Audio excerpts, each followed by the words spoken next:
June Blueberry 6th. picking. 5th to the 6th of June, I think. I'm not sure. All right, we'll start with blueberry picking. Dad, tell us how you used to make a living when you were a little kid. How I made a living? Yeah. Summertime I picked blueberries and sold them to the friends and neighbors down the street. Then in the wintertime, I used to pick the dump. The dump? Yeah, and get See, my mother won't let me do that. Now we're going to get a new version. Go ahead. old tires and pieces of copper and things like that. Sometimes with wire, you got to burn the skin off it because the guy wouldn't give it, he'd buy it off you. It still had a, what do you call it, a covering on. So we used to set a fire and burn it off. Was it dump in Walpole? Yeah. Dump in Walpole? Right. Where did you get the blueberries in Walpole? Cedar Swamp, Horseback Valley. I don't know what, in the spring there was low bush up what they call Horseback Valley up towards Medfield. And then later in the summer when July and August when the high bush would come in, up in Cedar Swamp. Are those easier to pick, the high bush ones? Yes, yeah. So? Carry a little bucket on my belly. Just you go alone or did somebody do it with you? I found out early on to do it alone. Because if you went with somebody else, first thing you know, they'd be eating the berries or something else and yap, yap, yap, yap, yap, yap. So I found out that the thing to do is go by yourself. How old were you? Well, I don't know, probably 12. I had my mother drive me up there and she'd leave me and I'd say, well, come back noontime or something. She'd come back and pick me up. I'd generally have a pail pretty full. Pretty industrious at 12, huh? Yeah. Are the kids in the picture too, Rick? Yeah. I made pretty good money. I used to get 25 cents a quart from them. 35 at first, but I never sold them less than a quarter though, because some other kids would sell them for 15 cents, but they sold them dirty. And my mother used to clean them for me. I'd take them home. I just couldn't pick them very clean, but I'd take them home and my mother would clean them and put them in these little strawberry boxes like. And I'd take them around. I had steady customers, people that I suppose they felt sorry for me. I don't know, like poor smith kid, but they'd buy them for me most all the time. The Gaffneys and the Daltons. And, people up the bush? yeah, down below the bush too. Yeah, they were nice people. And what about muskrats? Who'd you sell your muskrats to? Carcass, That was when you were older, right, huh? yeah, Carcass Brothers in Boston. Did you have a canoe then? Yeah. I think so, yeah. I had a canoe for a long time. I never dared bring the canoe home. I kept it in a brook up in towards Medfield because my old man didn't want me to have a canoe. Why? He was afraid I'd drown or something, you know. Same as he didn't want me to have a bicycle. But you were older then. Your father was gone then, wasn't he? I don't remember. No. Huh. No, we got cookies here. I had a pet crow, you know. Oh yeah, what was the crow's name? I think I called him Blackie, I'm not sure. Blackie. And Where are the cookies? Listen to the story. I had this old car. I was supposed to take the car, tow it away to the dump for a guy.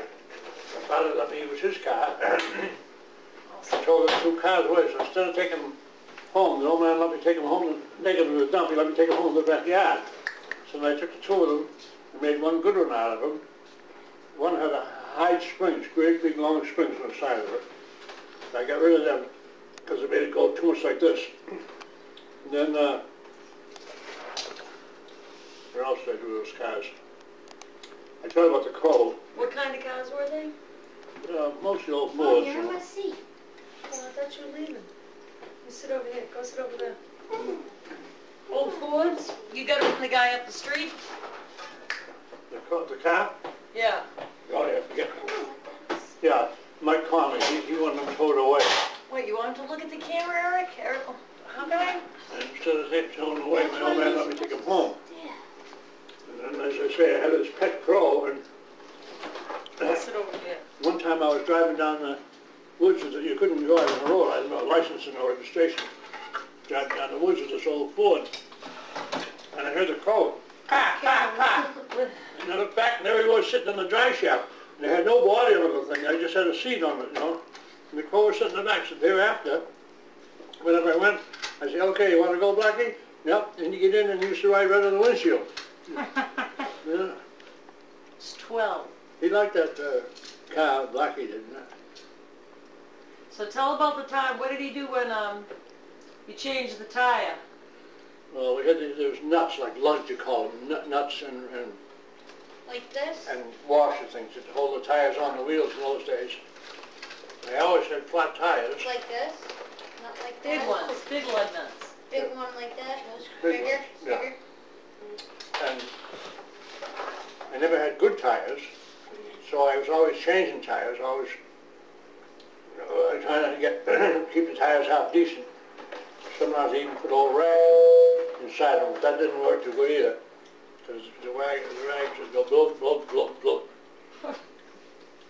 But anyway, thereafter, the crow out with me all the time. He'd sit right on the dash, right on the windshield. I'd drive down the woods with him. But remember the time you changed the tire? Oh, I used to change the tires. Yeah, I was always having flat tires. I didn't have good tires because I couldn't afford them. Part-time job just changing the tires. And I'd take off the nuts and the bolts and hold the wheel on, lay them down on the ground, and then get another tire, spare tire that was probably a little better, and put that on the wheel, go look for the nuts, and they'd be gone. The crow would take them around the other side of the car on me, one at a time. Smart bird. Yeah.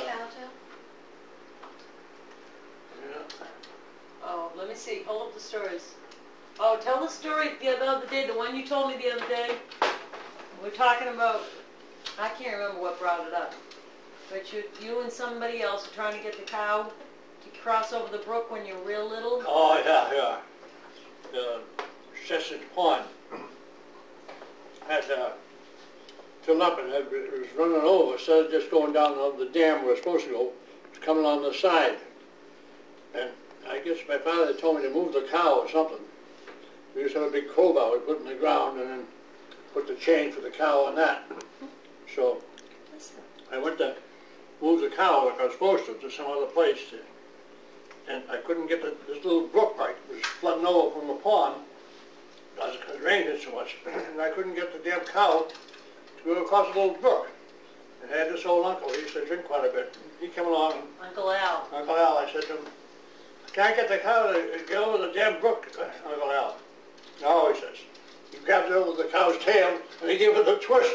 The cow practically jumped over the brook. He said he leaped over the brook. Tell the one when you guys almost light up, when you guys lit the field on fire. Oh, that was the one he told us yesterday. When I told you that Jesse and Adam had cigarette lighters. Yeah. We were trying to make cigarettes out of leaves. How old were you?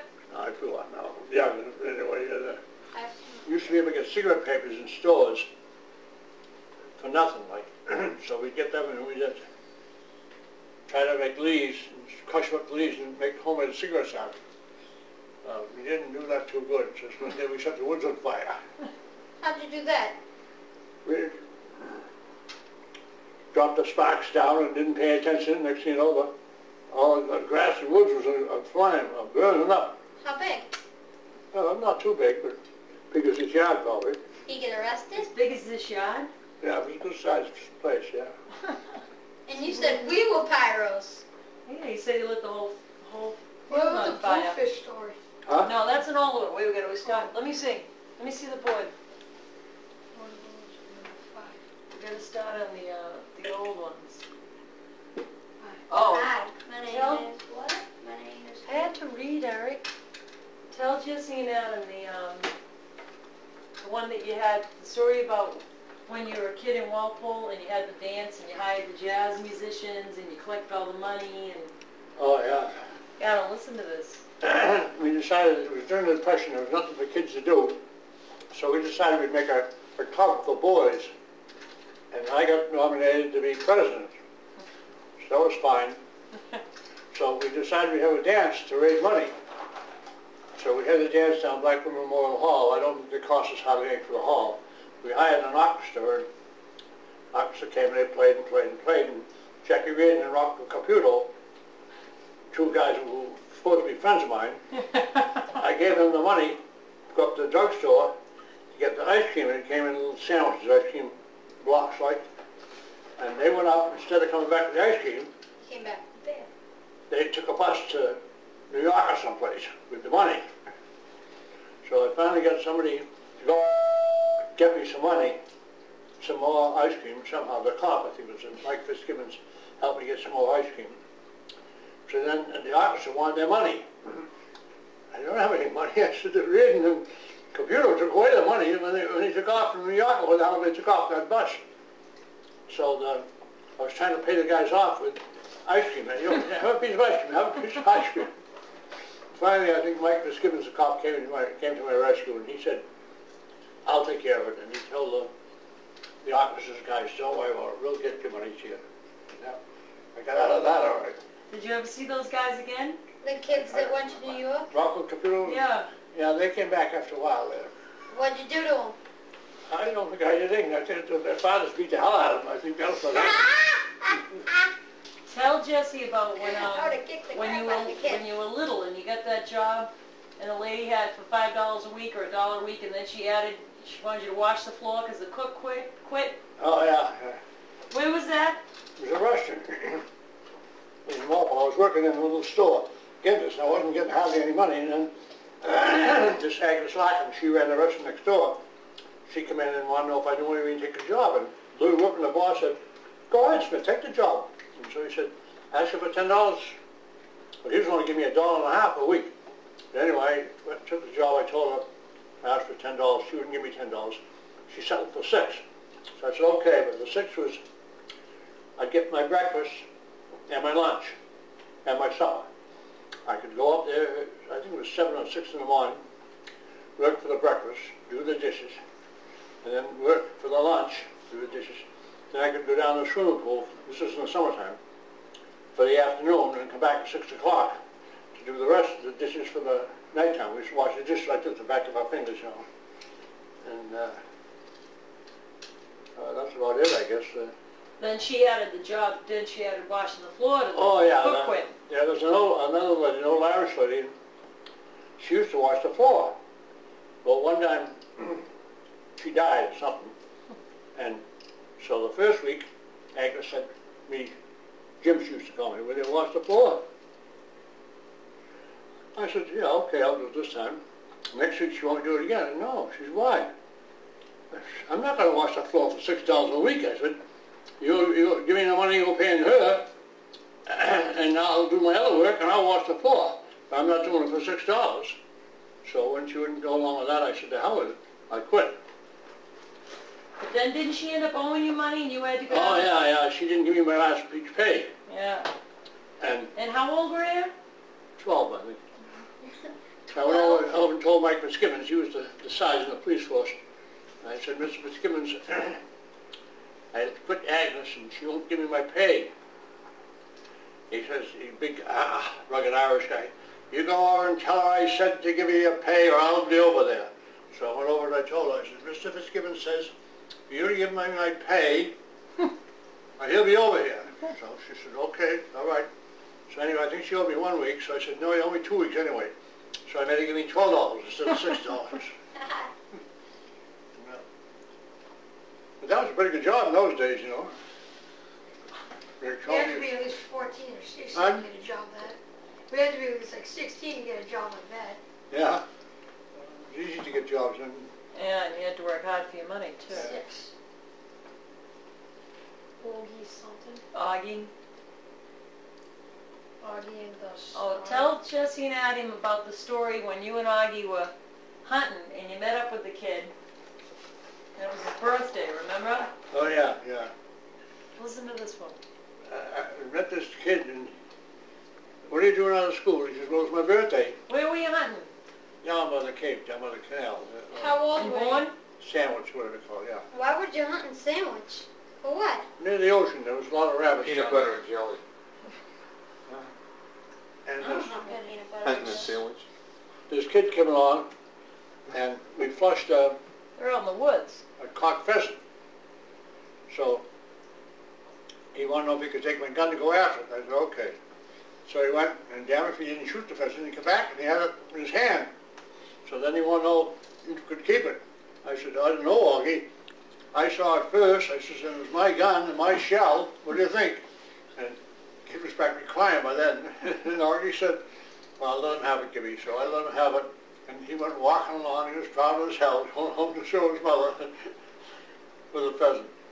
But didn't he take 2 shots? You said that you gave him the gun and you let him go off, and you heard 2 shots. First they heard 1 shot. Yeah. And they thought, oh, he couldn't have got it now. And then you heard the 2nd shot. Yeah, I think he had to shoot twice. I forgot now. But do you remember why he wasn't in school that day? Because it was his birthday. It was his birthday. His mother let him have to take a day off when it was his birthday. Here he is out in the woods. Yeah. Canoe. What about the canoe? Sardine. Oh, the sardine story? Is this my picture in this too? Only if you stick your nose in. Stand next to him. You want me to sit next to him? I thought he was going to cry when I said, what do you think, Augie? Pheasant and kid story. I saw the pheasant, and it's my gun and my shells. You let him keep it? Augie said, yeah, let him have it. I thought the kid was going to cry. She let him. Oh, thank you very much. And he went walking off, holding the, what do you call it, the pheasant in his hand. I go turkey stalking with my best friend. Daddy used to go hunting, Jesse, and he'd come home and we'd go in the garage, and there would be the pheasant hanging upside down by their feet in the garage. Remember? Oh, it was awful. Crying. Hey, Mom, wait until I stop bringing home turkey. It's Sonny. Oh, what was the story you want me to tell? Me and, Gibson. No, cross that one out. Gibson. What's that? Oh, the sardine story. Me and Sonny, me and my best friend Sonny. Yeah? He's one of my best friends. Me and him, we go turkey stalking. Yeah? And, one day, he made PB&J for lunch that day. You made what? He packed PB&J, peanut butter and jellies for lunch. Uh-huh. So I drank the soda and ate the crackers and we ate the mints and everything. But I'm like, I don't like peanut butter and jelly, so I'm like, you can have mine. So instead of using it, I'm like, hey, wait a minute, I'll use mine as bait.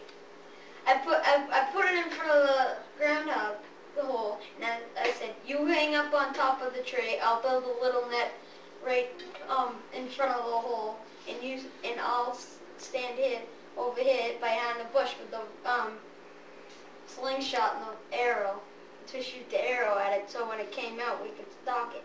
Uh-huh. So then after a while we got bored. He came down from the tree. We went off stalking geese. He came back a few minutes. I said, and half hour later, something like that, I said, hey, we should go see if that groundhog's out. We saw it out, and we chased it back into its hole, and it took the sandwich with it. It just like hit it with its butt and in front of its hole, and then it jumped in its hole, and it was still right there, and it went. Groundhog did it, huh? He did me. Do you remember when I was in school? Speak up. Tell Augie. I'm telling this story. I was in school and I was taking first aid, and I got certified to do CPR. If somebody has a heart attack and they're not breathing, and I was trying to convince you to let me teach you how to do it. And I said, Dad, if you wish you were out in a rowboat, or if you wish you were out hunting with Augie and he had a heart attack, you could save his life. You could do CPR on him and mouth to mouth. And you looked at me and you said, Beverly, have you ever seen Augie eat a sardine sandwich? And I said, no. And he said, well, he talks with his mouth, he eats with his mouth open, and he's got all these little fish heads going up and down in his mouth, and he's talking to you. Yeah. And he said, I think if Augie's going to die, he's going to have the decency to do it home in his own bed. He's not going to do it in my canoe. Yeah, I'll give keep right on talking. He had his mouth full of sardines, and keep right on talking. Gross. The canoe, it's Bluefish. Huh? Oh, tell the kids, I don't think they've ever heard the story about when the bluefish bit your finger off. I heard that. Oh, I heard. What? The bluefish and Tell it again anyway. the dock. Where were you? Oh. Were you fishing down at Mar Vista? Yeah, down by the end of the street there. And I put this Get your chill. bluefish in a pail, and this old guy come along and he started talking to me about something. And I reached down in the pail to get the plug, to show him the plug or something I use, and wow, the fish got me. It took the skin right off my finger. Their teeth go back like that, you know, and he just stripped the skin right off my finger. Bled like a stuck pig. My friend got in trouble the other day caught 9 fish. Bass, pickerel, or about Who, Sonny? no, my friend Rob Ryan. They were each about a foot long, that big. Yeah? Took them home, put them in the bottom of his tackle box, and he put them in the tub. His mouth screamed. Put him in the tub? His mother screamed. Oh, God. Oh, what was it? I couldn't believe it. He caught a pickerel that big. I'm like, holy crap. Yeah? I did Carol It was as long as this. how Gibson. They used to have to be 12 inches long. I don't know what they are now.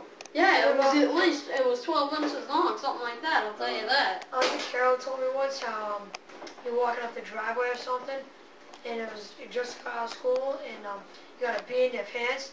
What? And right there, you got a bee bee in your pants, and right there in front of like all of our friends, is put your pants down because the bee was in there. Did Mom ever tell you about the toy she squatted between the 2 beds in the Cape Cod and peed? What's that? Move, you're in my seat. Yeah. Where are some other ones, Jesse? Let me see the thing. Canoe one's the only one left. Oh, pepperoni. Do you remember the time you were in the canoe with Jesse? When he was like 4 or 5? No, I was 5 older years? than that. How old were you? 67. Do you remember Jesse did something? Well, you tell it. I was 4 or 5 years old, Yeah? and Oh, now he's 4 or 5. A minute ago, he was 6 and 7. Go ahead. oh, I thought you were little. 6, yeah, I was like 5 or 6 or something. I was Coming up? 5 or 6 years old, and you were in a canoe going cohogging. And That's I what was he in was there doing. too. You were co-hogging at the end of the boat And ramp. And Jesse's in the boat yeah, you canoe weren't with you. you weren't that far on the shore, like 10 feet maybe not even that. I was just figuring like, oh no, this is like going back and forth, back and forth. So I hopped right out. 3 or 4 seconds later, boom, you fall right in. Jesse must have been counterbalanced in the front of the canoe. Oh. And when he hopped out, the whole thing flipped on you. I remember once when Didn't you do that with Gibby too? Didn't somebody fall in the canoe? Fall Yeah, out of the you canoe had 2 inches of water?